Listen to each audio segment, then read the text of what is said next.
I love positive vibes. In this world of angels and demons, aliens and humans, plants and animals, it is consciousness that creates our reality. Mind over matter, willingness and belief. There are people who can do things that involve the use of something that science has yet to fully understand, and that is the mind. Not the brain, but the mind. Did you know that when someone dies, their body instantly loses mass? Is this loss of mass the mind or spirit leaving the body? Earlier in life, I took advantage of the opportunity to begin studying the martial arts or martial science, and I learned a few things. I have also seen things that few would believe to be magical. But it's not magic, folks. It is understanding.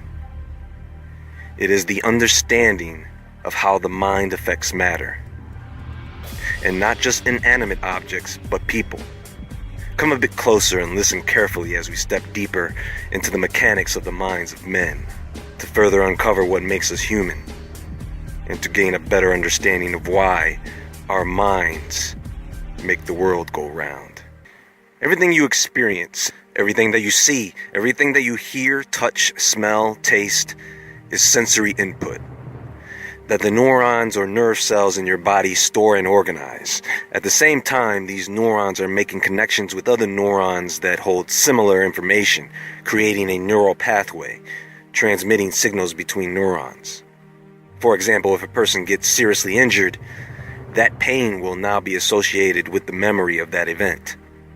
So everything that person had seen, everything that person heard, the smell in the air, is now tied to the pain of that event. Right now, you are either feeling one of two things. You either feel good or you feel bad. That's it.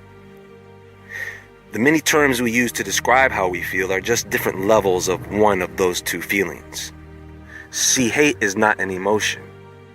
Love is not an emotion. They are energies. They are energies that you project and absorb. When someone is projecting anger, frustration, fear, they are putting out that negative hate energy.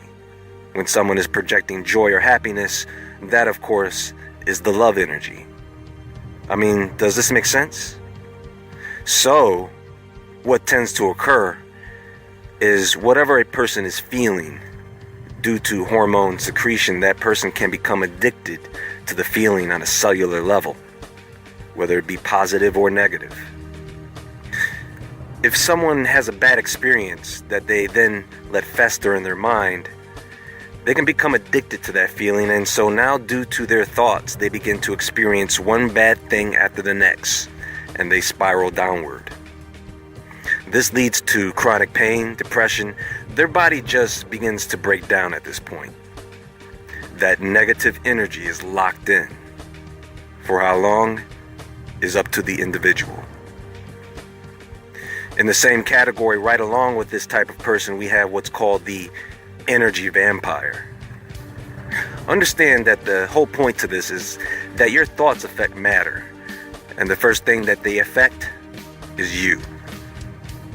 Now, the energy vampire, there are many types, but no matter what type of energy vampire they are, this is simply nothing more than a person that makes you feel bad, right? So knowing this, we can easily identify who these people are, right? Most people don't want to admit it, but it's usually the people who are closest to you. And it's difficult. I know some of these people, you live with them. You work with them. These are the people that you know when you are around them, they will drain you of your energy, literally making you feel fatigued. There's the buzz killer, the narcissist, the victim, the attention seeker. They come in all forms, folks. You know who I'm talking about. And then there is the rare form of energy vampire, the psychic vampire. The people who go out and do this intentionally, no matter where they are. In fact, the bigger the crowd, the better. These people will actually go out and attempt to consciously steal your energy. Yes. Oh, you better believe there are witches and others of the type who are out there. And they do not care if the energy is positive or negative. They'll take it and turn around and use that energy for whatever they please. Some even put out videos on the internet instructing others how to do this, how to pull energy out of a person. Which brings me to the energy vampire that isn't really discussed, and that is the social vampire of the internet.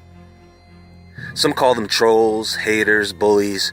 These people, folks, are in abundance. And people these days are for some reason greatly affected by them. They come through leaving nasty comments everywhere, right? They're in your emails, your Facebook, your Instagram, your Twitter, your blogs, your videos, and people are allowing them to get into their heads. Let me ask you something, folks. If someone came into your house and they left a bag of crap sitting in your living room floor, what would you do to that person? You wouldn't let them back in, right? What if someone came into your home and began to curse you out? What would you do? Right. So why would anyone with any sense allow a person to do this to them online? Someone sends me a nasty email, comment, or text, it's gone. I delete it. That's what the delete button is for. And then I never read what that person ever writes again. But some people get driven into depression by this. Why? Block them. Delete them. Erase their email. Wipe out their phone number. If you allow people to get into your head, it will pull the dark side in you to the surface. I love positive vibes.